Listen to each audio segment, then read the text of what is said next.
மக்கள் அனைவருக்கும் வணக்கம். விஜய் அவர்களுடைய குடும்பம் சார்ந்து நம்ம வெளியிட்ட வீடியோவுக்கு பெரிய அளவில் வரவேற்பு கொடுத்துருந்தீங்க. உங்க எல்லாருக்கும் நன்றி. அதனுடைய தொடர்ச்சியாக இது இரண்டாவது வீடியோ. போன வீடியோவில் நம்ம என்ன சொல்லியிருந்தோம் அப்படின்னா, இந்த மூன்று நபர்கள் அதில் மிக முக்கியமாக இருக்கக்கூடிய விஜய் அவர்களுடைய மாமாவான சேவியர் அல்போன்ஸ், அதுக்கப்புறம் சேவியர் பிரிட்டோ, இந்த ரெண்டு பேர் செய்யக்கூடிய தில்லாலங்கடி வேலை, அதுக்கு பின்னாடி மூளையாக இருக்கக்கூடிய எஸ்.ஏ. சந்திரசேகர், அதற்கு மிக முக்கியமான காயாக இருக்கக்கூடிய விஜய் அவர். இந்த வட்டம் எப்படி இயங்குது 1992 இப்போ வரைக்கும், அதுக்கான தொடக்க புள்ளியாக போன வீடியோ நம்ம சொல்லியிருந்தோம். இவங்களுக்கு என்னென்ன ரைடு வந்திருக்கு, இவங்களுக்கு என்னென்ன இன்கம் டேக்ஸ் இருக்குது, மணி லாண்டரிங் விளக்கு என்னென்ன இருக்குது, இதெல்லாம் அதற்கு முன்பு நம்ம சொல்லியிருந்தோம். இப்போ இந்த வீடியோவில் நம்ம என்ன பேச போகிறோம் அப்படின்னா, இந்த குறிப்பிட்ட சேவியர் அல்போன்ஸ் இருக்கார் இல்லையா, இவரை வச்சு தான் இந்த ஒட்டுமொத்த இயக்கமும் முதல் முறையாக லயோலாக்குள்ளே வராங்க. லயோலாவில் இருக்கக்கூடிய ஜெசூட், அதாவது இயேசு சபைன்ற ஒரு சபையை முழுமையாக கட்டுப்பாட்டில் கொண்டு வராங்க. இந்த இயேசு சபைன்ற ஒரு அமைப்பு தான் கத்தோலிக் சபைக்கு கீழே வரக்கூடிய இந்த இயேசு சபைன்ற அமைப்பை இவங்க முழுமையாக கட்டுப்படுத்துறதுனால, அதாவது விஜய் அவர்களுடைய குடும்பம் முழுமையாக கட்டுப்படுத்துறதுனால, அதனுடைய கட்டமைப்பு பலத்தோட தான் விஜய் அவர்கள் இன்னைக்கு அரசியலுக்குள்ள வராரு. எனவே முழுக்க முழுக்க இது மதம் சார்ந்த ஒரு கூட்டத்தினுடைய தேவை. அந்த தேவையின் அடிப்படையில் விஜய் வராரு, திட்டமிட்ட நகர்வோட தான் வராரு. சரி, வரலாம், அதுல தப்பும் கிடையவே கிடையாது. ஏன்னா எல்லா பேரும் ஏதோ ஒரு பின்புலத்தில் வரப்போகிறாங்க, அதை பற்றி எங்களுக்கு கவலை கிடையாது. ஆனால் அந்த வரக்கூடிய பின்புலம் எந்த அளவுக்கு நேர்மையானது, அந்த குடும்பம் எந்த அளவுக்கு நேர்மையானது. ஏன்னா இவர் தான் என்ன சொல்கிறார் அப்படின்னா, குடும்ப ஆட்சியினால் ஊழல் நடந்து போச்சு, நாங்கள் அதை ஏற்றுக்கிறோம், ஆனால் நீங்கள் எந்த அளவுக்கு யோக்கியம் அதை நம்ம பேசணுமா இல்லையா. இந்த சேவியர் அல்போன்ஸ்ன்ற ஃபாதர் சேவியர் அல்போன்ஸ் முன்பு 1992 95 வரைக்கும் லயோலாவுடைய பிரின்சிபலாக இருந்த இந்த அல்போன்ஸ் இருக்கா இல்லையா, இவரை வச்சு ஆரம்பம். விஜய் அவர்களுடைய மூத்த மாமா, அவற்றிருந்து ஆரம்பம். எங்களுக்கு முதலாக இவர் எங்கே அறிமுகமாகறான்னு உங்களுக்கு சொல்கிறீங்க, அது சூப்பர் கதை. அது என்ன அப்படின்னா, இந்த ஜெசூட் அப்புறம் கத்தோலிக் சபையில் நடக்கக்கூடிய முக்கியமாக செக்ஸுவல் ஹராஸ்மெண்ட் இருக்கு இல்லையா, பெண்களுக்கு எதிரான பாலியல் தொல்லைகள், அதுவும் மிக முக்கியமாக வேலை பார்க்கும் இடத்துல பெண்களுக்கு எதிரான பாலியல் தொல்லைகள் இருக்குல்ல, அதை கொடுக்கக்கூடிய அங்கே இருக்கக்கூடிய மத போதகர்கள் இருக்காங்க பாருங்க, அவங்க பெரிய அளவில் பாதுகாக்கப்படுறாங்க அப்படின்ற குற்றச்சாட்டு தமிழகம் முழுவதும் எங்களுக்கு அடிக்கடி வரது உண்டு. அப்படி வந்த ஒரு விஷயத்தை நாங்கள் தேடி ஆராயும் போது, இந்த ஜெசூட்டில் இருக்கக்கூடிய இந்த இயேசு சபை இருக்கு இல்லையா, அதில் இருக்கக்கூடிய செக்ஸுவல் ஹராஸ்மெண்ட் சம்பந்தமாக நம்ம ஆய்வு செய்யணும். அதில் ஒரு ரிப்போர்ட், அந்த ரிப்போர்ட்டில் என்ன வருது அப்படின்னா, செக்ஸுவல் ஹராஸ்மெண்ட் யாருக்கு எதிராக, சேவியர் அல்போன்ஸ், யாரு விஜய் அவருடைய மூத்த மாமா இருக்கார் இல்லையா, சேவியர் அல்போன்ஸ், அவருக்கு எதிராக ஒர்க் பண்ணுற இடத்துல இருந்த ஒரு பெண்மணியை அவர் செக்ஸுவல் ஹராஸ்மெண்ட் பண்ணாரு அப்படின்ற ஒரு புகாரும், அதோட சேர்த்து அங்கே இருந்த நிதியை கையாடல், நான் இந்த நிதி கையாடல 1992 சொல்லல, ஏப்பா பழசுக்கு போயிட்டேன்னு சொல்லி சொல்றாங்க. 2013 இந்த ஆள் பண்ணி தெரிஞ்சாரு. அதுதான் இந்த ஆதாரம் உங்களுக்கு சொல்லுது. அதாவது செக்ஸுவல் ஹராஸ்மெண்ட் மட்டும் கிடையாது, அங்கே இருக்கக்கூடிய நிதிகளை தங்களுடைய என்ஜிஓக்கு அவங்க மாற்றி விட்டுக்கிட்டு இருந்தாங்க அப்படின்ற ஒரு புகார். இந்த புகார்ல தான் நாங்கள் ஆரம்பிக்கிறோம். இந்த புகாரை உடனடியாக நம்ம எடுத்துக்க முடியாது, ஏன்னா இந்த புகாரில் எந்த அளவுக்கு உண்மை இருக்குன்னு நம்ம தேட ஆரம்பிக்கணும். அதை தேடும் போது என்ன கிடைக்குது அப்படின்னா, இந்த புகாரை எழுப்பக்கூடிய நபர் வந்து மேல் ராஜசேகரன் அவர்கள். இவர் அங்கே வேலை பார்த்தாரா? ஆமாம், வேலை பார்த்தாரு. இவருடைய பின்புலம் என்ன, அதெல்லாம் நம்ம தோண்ட ஆரம்பிக்கிறோம். பின்னாடி ஒவ்வொன்றா காமிக்கிறேன். இப்போ என்ன விஷயம் அப்படின்னா, இதை வேற யாரால வேலிடேட் பண்ண முடியும் அப்படின்னா, சர்வதேச அளவில் இந்த மத போதகர்கள், மிக முக்கியமாக உங்க எல்லாருக்கும் ஞாபகம் இருக்கான்னு தெரியல, கத்தோலிக் சபை சார்ந்த இந்த ரோமன் சர்ச்சஸ் இல்லையா, இதனுடைய பாதிரிமார்கள், அதாவது மத போதகர்களால அங்களுடைய சிறுவர்கள் எந்த அளவுக்கு செக்ஸுவல் ஹராஸ்மெண்ட் நடந்திருக்கு, வேலை பார்க்கக்கூடிய பெண்களுக்கு எந்த அளவுக்கு செக்ஸுவல் ஹராஸ்மெண்ட் நடந்திருக்கு, ஒரு பெரிய பூதம் ஒன்று கிளம்பிச்சு ஒரு 7-8 வருஷத்துக்கு முன்னாடி. அந்த நேரத்தில் ஒரு அமைப்பு ஒன்று உருவாச்சு. அது இந்த அமைப்பு ECA, எண்டிங் கிளர்ச்சி அபியூஸ். அதாவது மத போதகர் செய்யக்கூடிய இந்த அத்துமீறல்கள, செக்ஸுவல் ஹராஸ்மெண்ட்ஸ், அதை மட்டுமே எதிர்த்து அவங்க எப்படி தப்பிக்கிறாங்க, இங்களுடைய பெரிய பெரிய பின்புலத்தில் இவங்க எப்படி தப்பிக்கிறாங்க வழிமுறைகள் இருக்கு, காலங்காலமாக இது எப்படி நடக்குதுன்னு சொல்லிட்டு சர்வதேச ஒரு அமைப்பு ஒன்று உருவாக்குறாங்க. அதாவது இந்த கத்தோலிக் சபைக்குள்ளே இருக்கக்கூடிய நபர்களாலே உருவாக்கப்பட்டது. அவங்க என்ன சொன்னாங்க அப்படின்னா, இந்த அமைப்பு எதை செய்ய போகுது அப்படின்னா, இந்த இருக்க அந்த புகைப்படங்கள்லாம், இவங்க என்ன சொல்றாங்கன்னா, இந்த கத்தோலிக் சபையை காப்பாற்றணும், யார்ட்டிருந்து, இதுக்குள்ள இருக்கக்கூடிய தீவிரமாக வெறி பிடிச்சி தெரியக்கூடிய ஒரு கும்பல் இருந்து அப்படின்னு சொல்லி உருவான அமைப்புன்னு வச்சுக்கோங்க. இந்த அமைப்பு முன் வந்து தமிழ்நாட்டில் ஒரு ஆளுக்கு கண்டனம் தெரிவிச்சு வச்சுக்கோங்க. அது ஒரே ஒரு ஆள் தான், விஜயோட மாமா, யாரு, சேவியர் அல்போன்ஸ். அவர் செஞ்ச செக்ஸுவல் ஹராஸ்மெண்ட்டுக்கு எதிராக அவங்க தெளிவாக போட்டிருக்காங்க. அங்கே வேலை பார்த்த, லயோலால வேலை பார்த்த ஒரு பெண்ணுக்கு எதிராக திட்டமிட்டு செக்ஸுவல் ஹராஸ்மெண்ட் மட்டும் கிடையாது, அவங்க மீது பெரிய அளவில் நீங்கள் தாக்குதல் நடத்தியிருக்கீங்க அப்படின்ற ஒரு கண்டன அறிவிக்கோட அவங்க வெளியே வராங்க. எனவே இதை நம்ம வேல்யூபிளாக எடுத்துக்கிட்டு அடுத்த கட்டமாக நகர்ந்தோம். இப்போ விஜய்க்கு பின்புலமாக இருக்கக்கூடிய அந்த ஜெசூட் இயேசு சபை, அந்த கத்தோலிக்கு கீழே இருக்கக்கூடிய மிக பலமான இயேசு சபை இருக்கு இல்லையா, அந்த சபையை முழுமையாக விஜய் குடும்பம் கட்டுப்பாடுகளை கொண்டு வரதுக்கு காரணகர்த்தாவாக இருந்தவர் இந்த சேவியர் அல்போன்ஸ் தான். இவர் மீது எழுப்பக்கூடிய இந்த குற்றச்சாட்டு எந்த காலகட்டத்தில் எழுப்பப்பட்டது, அதன் பின்னணி என்ன, அது இன்னும் கொஞ்சம் ஆழமாக உள்ளே போய் ஆய்வு பண்ணும்போது அப்போ நமக்கு கிடைச்சது என்னன்னா 2013 லயோலா காலேஜில் ஒரு நிகழ்ச்சியை ஒன்று அல்போன்ஸ் ரெடி பண்ணுறாரு. அப்போ அவர் அங்கே பிரின்சிபல் கிடையாது, ஆனால் அங்கே மிக முக்கியமாக அலுமினி அசோசியேஷனுடைய தலைவராக இருக்காரு. அதில் வர ஃபண்ட் இருக்கு இல்லையா, அதோ நிதி இருக்கு இல்லையா, அதையெல்லாம் இவங்க தான் மேனேஜ் பண்ணு வச்சுக்கோங்க. அந்த நேரத்தில் ஒரு நிகழ்ச்சி ஒன்று நடத்துகிறாங்க. அந்த நிகழ்ச்சி லயோலா காலேஜோட நிகழ்ச்சின்னு சொல்ல முடியாது, விஜய் குடும்பத்தோட நிகழ்ச்சி வேணால் சொல்லலாம். ஏன் கேட்டீங்கன்னா அதில் மிக முக்கியமான 2 நபர்கள் இருந்தாங்க. ஒருத்தர் சேவியர் அல்போன்ஸ், இன்னொரு அவரோட தம்பி சேவியர் பிரிட்டோ. இந்த 2 பேர் நடத்துறாங்க. சரி, 2 பேர் நடத்திட்டு போறாங்கன்னு நினைக்கலாம். அதோட ரொம்ப முக்கியமான ஒரு விஷயம் இருக்கு. அது என்னன்னா இந்த 2013 கலந்து கொண்ட அந்த நிகழ்ச்சியில் கலந்து கொண்ட பிரபுல ஆரம்பிச்சு ஜெயம் ரவில ஆரம்பிச்சு ஏகப்பட்ட பேர் கலந்துட்டாங்க வச்சுக்கவேன். அந்த நிகழ்ச்சியில் கலந்து கொண்ட நபர்களுக்கு பல விஷயம் தெரியாது. அது என்னன்னா அந்த நிகழ்ச்சிக்கு ஏற்பாடு பண்ணாங்களே அந்த ஒட்டுமொத்த ஹாலில் இருக்கக்கூடிய 50% சீட்டை வேற யார் கொடுக்குற, அந்த டிக்கெட்டை யார் கொடுக்குற, இந்த குடும்பமே வச்சுக்கிச்சு. இந்த குடும்பமே வச்சுக்கிட்டு விஜய் ரசிகர் மன்றம்ல அந்த போட்டு நாங்கள் விற்க போகிறோம், விஜய் வரப்போறாரு, இப்படி தான் கூவிக்கு வித்துட்டு இருந்தானுங்க. அந்த நேரத்தில் அந்த எல்லா டிக்கெட்டையும் விற்று ஒரு பெரிய லெவலில் கல்லா கட்டினானுங்க. இது மிக முக்கியமான குற்றச்சாட்டு. இந்த குற்றச்சாட்டுக்குள்ளே போகிறதுக்கு முன்னாடி நான் அதுக்கு முன்பான ஆதாரங்களே கொடுத்துறேன். இதுதான் அந்த நிகழ்ச்சி நடக்கும்போது பேசப்பட்ட விஷயங்கள். அவர் அல்போன்ஸ், அதுக்கப்புறம் பிரிட்டோ. அந்த நிகழ்ச்சி நம்ம சித்தப்பு வந்திருக்காரு. யாரு? நம்ம சித்தப்பு எஸ் ஏ சந்திரசேகர். அவர் தான் முக்கியமான மூலம். பின்னாடி நிற்கிற பாருங்க, பின்னாடி நம்மளால யாரு? அல்போன்ஸ். இது குடும்பமே செய்கிற வேலை வச்சுக்கோங்க. அதில் எனக்கு என்ன விசித்திரமான விஷயம்னா ஒட்டுமொத்தமாக லயோலா காலேஜோடைய லைப்ரரியில் உட்காந்து இந்த ஆல்பத்தை புரட்டினா எங்களுக்கு கிடைக்கிற விஷயம் என்னன்னா அது என்ன, விஜய்க்கு மட்டும் தனியாக ஒரு பெரிய பக்கத்தில் விஜய்க்கு ஒரு ஃபோட்டோ. அவர் அன்னைக்கு வரவே இல்லை, வரன்னு சொல்லி டிக்கெட் எடுத்தாங்க, ஆனால் வரவே இல்லைன்னு வச்சுக்கவே.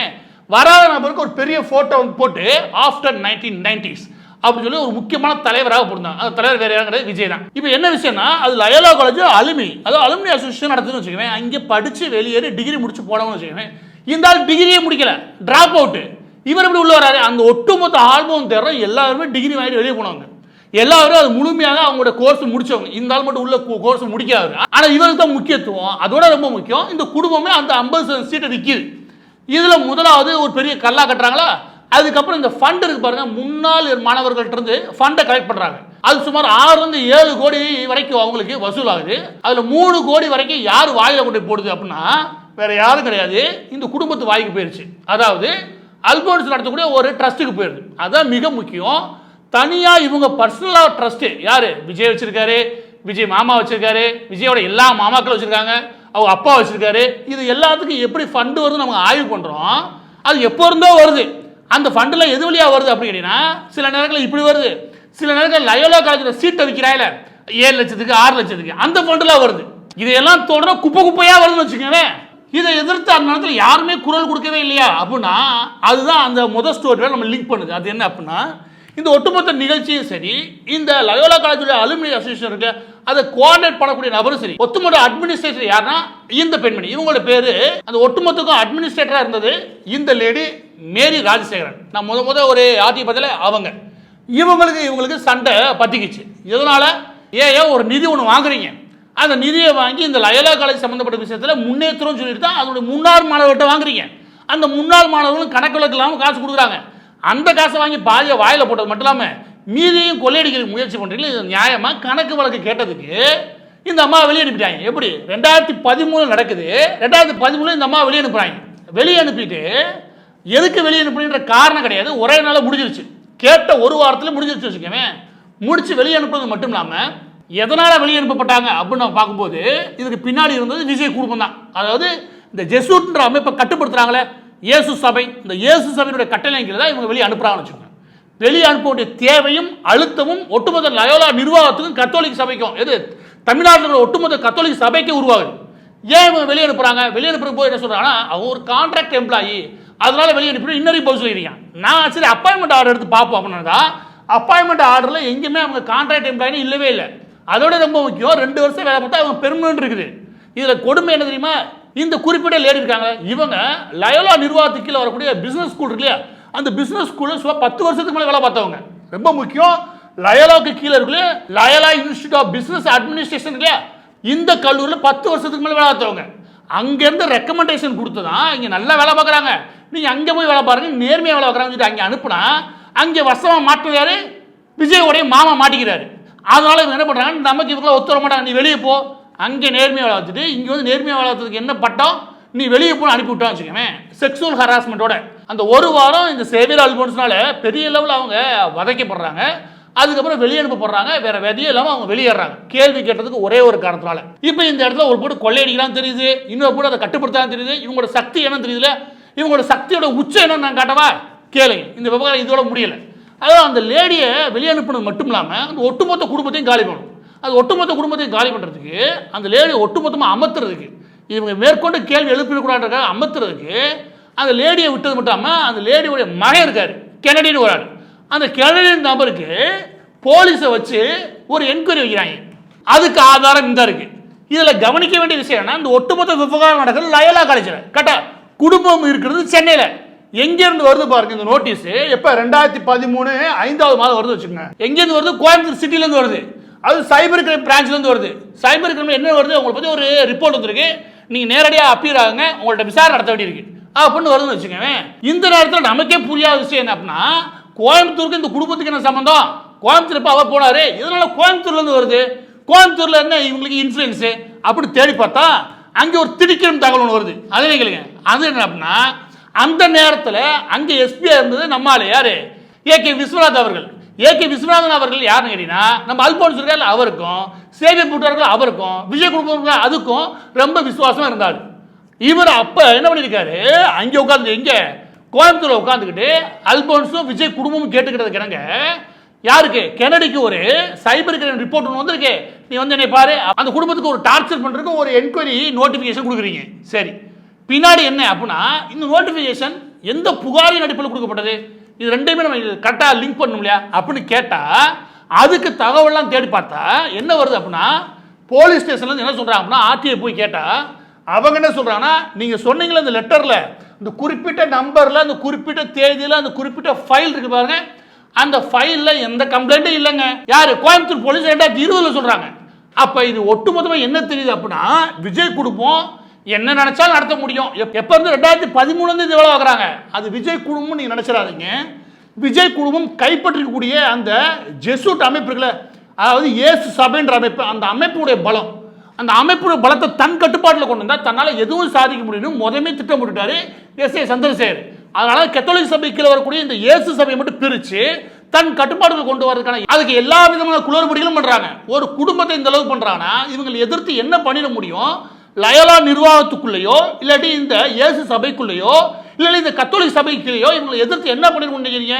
நீங்க வெறும் விஜய் குடும்பம் நினைச்சாங்க, இதுல ஏகப்பட்ட குடும்பம் வருது, அதுல விஜய் குடும்பம் தான் நம்பர் 1. பின் நாட்களில் இவர் காட்டக்கூடிய விசுவாசத்தின் அடிப்படையில் இந்த மாதிரி விசுவாசிகளுக்கு எல்லாருமே லயோலா காலேஜில் கூப்பிட்டு ஒரு அங்கீகாரம் கொடுக்கறது வழக்கம். அந்த விதமாக லயோலா ஸ்டார்ஸ் ஒரு அவார்டு யாருக்கு? ஏகே விஸ்வநாத் அவர்களுக்கும் அதே நல்ல சேவியர் பிரிட்டோவுக்கும், இந்த 2 பேருக்கு அவார்டு. எதுக்கு அவார்டு? அல்போன்ஸை காப்பாற்றினதுக்கா? இதுல ஒரு முக்கியமான செய்தி விட்டாச்சு. அது என்ன அப்படின்னா, அப்ப யாராவது ஒருத்தவங்க வந்து இந்த குறிப்பிட்ட லேடி யாரு மேரி ராஜசேகருடைய பாதிப்பு இருக்குல்ல, அதுக்கு அங்கீகாரம் பண்ணணுமா இல்லையா?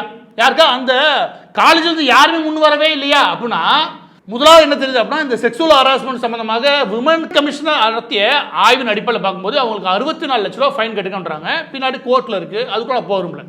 இது முதலாவது தடயம். இதில் தீர்ப்பு வந்துச்சு. அந்த தீர்ப்பு பற்றின விஷயங்களை நான் பெரிய விவாதமே பண்ணுவேன், அது நான் லாஸ்ட்டாக வரேன் வச்சுக்கோங்க. இந்த குறிப்பிட்ட மேரின்ற நபர் இருக்காங்க இல்லையா, இந்த அப்பாயின்மெண்ட் சம்பந்தமாகவும் அவங்களுடைய நடத்தை இல்லாட்டி அவங்களுடைய விவகாரம் சம்பந்தமாக ஒரு நபர் ஒருத்தர் நற்சான்றிதழ் ஒன்று கொடுக்குறாரு. அவர் வேற யாரும் கிடையாது, இவருக்கு முன்பு சீனியராக இருக்கக்கூடிய ஃபாதர் காஷ்மீர் ராஜ் அவர்கள். அந்த காஷ்மீர் ராஜ் அவர்கள் 2020 ஒரு லெட்டர் கொடுக்குறாரு பாருங்க. அதில் என்ன சொல்றாரு அப்படின்னா, மேல் ஆசிரியர்களை அப்பாயின்ட் பண்ணது கான்ட்ராக்ட் பேஸில் கிடையாது, எப்போவும் என்ன பேஸில் நாங்கள் அப்பாயின்மெண்ட் கொடுக்குமோ அதன் அடிப்படையில் தான் அவங்க நல்லாவே வேலை பார்த்தாங்க. அதற்கு முன்பு அட்மினிஸ்ட்ரேஷன்லையும் அவங்க நல்லாவே வேலை பார்த்தாங்க. இதில் அந்த பிஸ்னஸ் ஸ்கூல் இருக்குல்லையா, அதையும் நல்லாவே வேலை பார்த்தாங்க. இவர் யாருங்க, இவருக்கு என்ன தகுதிங்க இருக்கு நற்சான்றிதழ் கொடுக்குறதுக்கு அப்படின்னு நீங்கள் கேட்கலாம். அது என்ன அப்படின்னா, இன்னைக்கு லயோலா காலேஜ் ஒரு மிக முக்கியமான பகுதியாக இருக்கக்கூடிய, லயோலா காலேஜுக்கு பெருமை சேர்க்கக்கூடிய இந்த பிசினஸ் ஸ்கூல் இருக்கு இல்லையா, Loyola Institute of Business Administration, இந்த காலேஜை உருவாக்குற நபரே இவர் தான். யாரு? காஷ்மீர் ராஜ். ஆக இந்த பதிவோட இறுதியா நமக்கு தெளிவான விஷயம் என்ன அப்படின்னா, இந்த குடும்பம் படிநிலையில எப்படி இந்த கத்தோலிக் சபையையும் அது கீழே இருந்த இயேசு சபையும் எப்படி கட்டுப்பாடுக்குள்ள கொண்டு வராங்க, அதுல இவங்களுடைய ஆட்டம் என்ன, எதிர்த்து கேட்டா அந்த நபருடைய நிலை என்ன, இது எல்லாமே யார் மையப்புள்ளி அடிக்கிறா? விஜய் என்ற நபர், அந்த குடும்பம் மட்டும்தான். சரியா? அந்த குடும்பம் நடத்தக்கூடிய ஆட்டம். இப்ப இதற்கு அடுத்தடுத்த நிலைகள்லாம் இருக்குது. இதுல என்னென்ன சேட்டைகள் பண்ணாங்கன்றத இன்னும் சில பதிவுகளை பார்க்கலாம். இந்த பின்னாடி நிற்கிறார்ல நம்ம புஷியானது, இந்த ஆளுக்கு சிறப்பு பதிவு ஒன்று இருக்குது.